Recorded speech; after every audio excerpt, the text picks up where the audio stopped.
Habang nagbibiyahe ang magkakaibigan, sila ay... Ala, nasiraan tayo ng sasakyan. Natatay pa ako. Tagal naman ni Gert. Tara, sundan na natin siya. Tara na.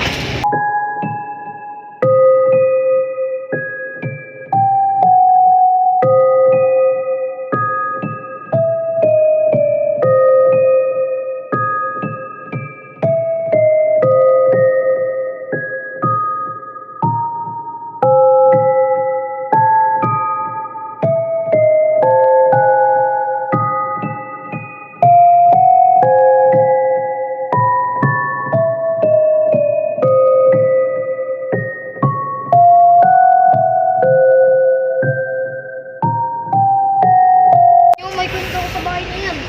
Wag mo na yan ikwento. Baka may ma-invite na multo pa. Sabihin mo ngayong multo mo, hindi naman yan totoo. Guys, magsi-selfie muna ako.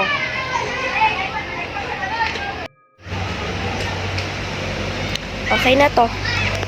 Okay na to. Hashtag abandoned house. Hashtag spooky night. Tapos na ako. Nag-ilo ka ba? Opo. Nagugas ka ba? Oo.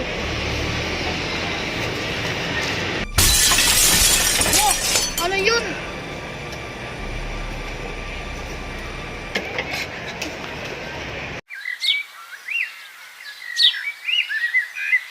Balot!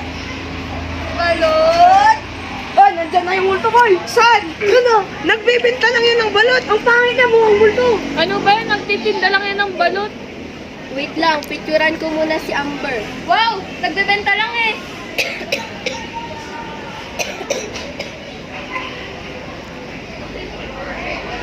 Wow!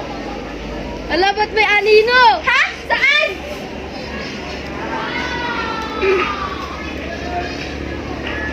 Maya-maya, umalis na ang nagtitinda ng balot dahil sa sobrang takot. Ngunit si Elaine ay may binabalak na prank sa kanyang mga kaibigan. Ah, may multo awit! Hala, may nangalapit sa akin! Ayun! Wala na yan! Ba't may isang multo ulit?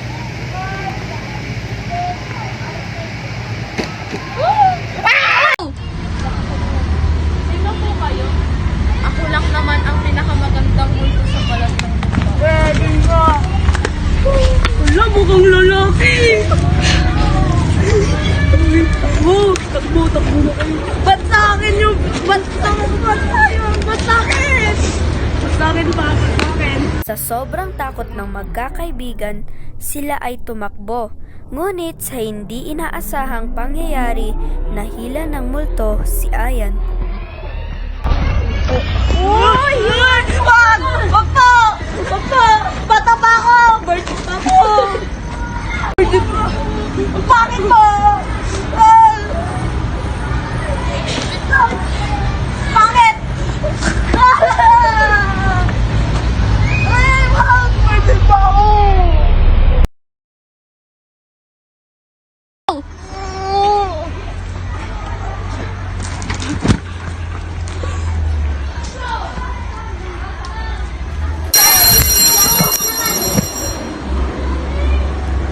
Ayan! Uy! Gising na! Patay ba ako? Ikaw nga ba ako ni Lord? Ano pinagsasabi mo? Panaginip pa na yun. Nakatulog ka. Ay, nakatulog? Oo.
Tiso, ayoko na.